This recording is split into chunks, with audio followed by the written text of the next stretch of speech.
Yang berhormat, semua yang ditimbulkan itu termasuk yang ditimbulkan oleh yang berhormat telah kita pikirkan. Yakinlah yang berhormat kena saya pengurusinya. Itu makanya juga saya mau mengurusi persidangan ini karena saya tidak mau timbul kekecohan. Kalau ada kekecohan saya juga mau duduk di sini sebagai yang dipertua. Karena saya bertanggung jawab. Tanggung jawab saya tidak mau dipikul oleh timbalan-timbalan saya. Begini yang berhormat. Apabila kita wujudkan jawatan kuasa di bawah 80E, pada hemat saya perkara itu perlu untuk penyiasatan. Maka itu seorang menteri bawa usul.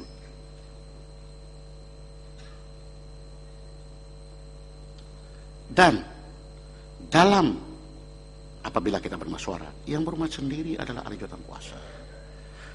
Subang ahli jawatan kuasa. Seandainya semua ahli jawatan kuasa yang dinamakan itu juga tidak menghadiri musyawarah kena pendirian partisan, macam mana boleh musyawarah? Macam mana boleh ambil tindakan? Jadi apabila yang berhormat sendiri pada ketika itu dalam jawatan kuasa, kita mengharapkan bahwa Tumpat sendiri boleh kasih pendapat, Subang sendiri kasih pendapat. Dan Sri ada peraturan berkaitan dengan hal itu.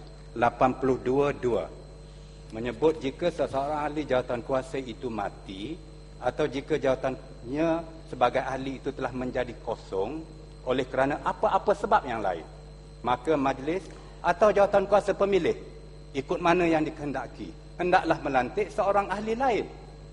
Jadi gantinya dan lantikan itu yang berhormat, hendaklah menurut syarat-syarat yang berhormat, yang itu pun telah juga difikirkan.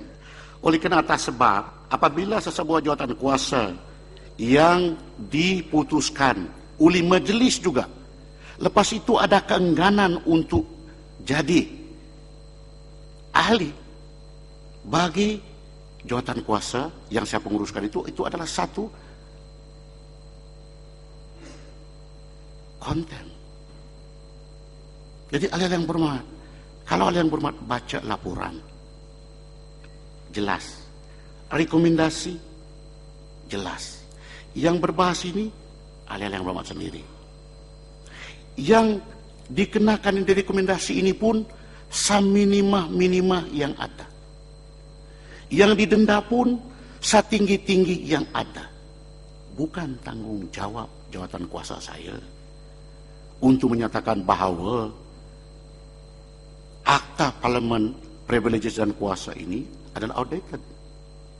Ahli yang berhormat mengeluarkan pendapat itu begitu gelogur mengeluarkan, saya appreciate. Dia menyuruh kepada review kepada undang-undang, itu tugas ahli yang berhormat. Jangan tugas ahli yang berhormat, kesilapan ahli yang berhormat, lepas itu mengambil hela secara teknikal, lepas itu longgokkan di bawah bahu saya. Saya tidak mau itu ahli yang berhormat.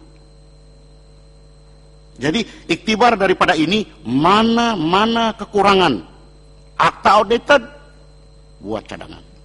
Kalau peraturan masyarakat tidak betul, buat cadangan. Kalau tindakan speaker tidak betul, buat usul.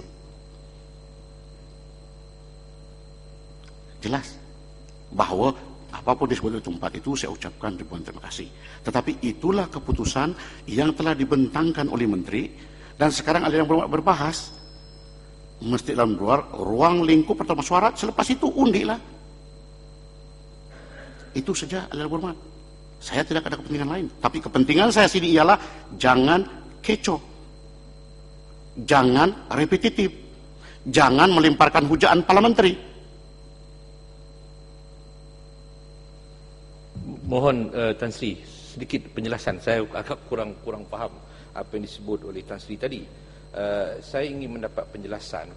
Apakah dengan ketidakhadiran Tumpan, Ipoh Timur dan Subang telah menyebabkan jawatan kuasa yang dipengurusi oleh Tan Sri ini gagal untuk mengadakan mesyuarat? Sebab saya boleh setuju bahawa pencelaan itu boleh diberikan jika mesyuarat itu gagal diadakan. Tetapi saya lihat dari kertas ini mesyuarat tetap diteruskan. Ya, terima kasih. Dan rumusan keputusan Terima kasih telah Pupuk dibuat. Sena, saya Jadi paham. bermakna bahawa tanpa Saya buat kehadiran mereka respon, juga Pupuk Sena. boleh dibuat keputusan. Saya buat Jadi, respon Pupuk Sena. kenapa harus ada pencelaan ke atas mereka-mereka ini? Pupuk Sena, saya paham. Saya buat respon. Kalau umpamanya ketidakhadiran ahli yang berhormat itu atas alasan bawah sakit, mesyuarat yang lebih penting, saya paham. Tetapi apabila ketidakhadiran itu merupakan satu pendirian partisan, apa pula kalau bisa kata saya tanya kepada yang berhormat, suatu hari nanti ada seorang yang berhormat daripada Pembangkang yang berdiri bawa usul di bawah 261P tanpa notis untuk merujuk kepada seseorang yang berhormat daripada Barisan Nasional yang bagi pendapat saya perlu untuk dirujuk kepada jawatan kuasa hak dan kebebasan. Dan jawatan kuasa hak dan kebebasan itu telah pun ditentukan siapa-siapa ahli. Macam mana? Agaknya, kalau ahli jawatan kuasa daripada parti lain, buat pendirian partisan juga. Adakah mati jawatan kuasa itu lepas itu dikasih hidup, satu jawatan kuasa balik lagi? Itu matlamatnya. Jadi maka kesimpulan jawatan kuasa apabila mengambil kira semua ini, karena ini adalah ukuran daripada ahli yang berhormat sendiri, maka itulah yang kita buat rumusan dan hantar kepada majelis untuk menimbang.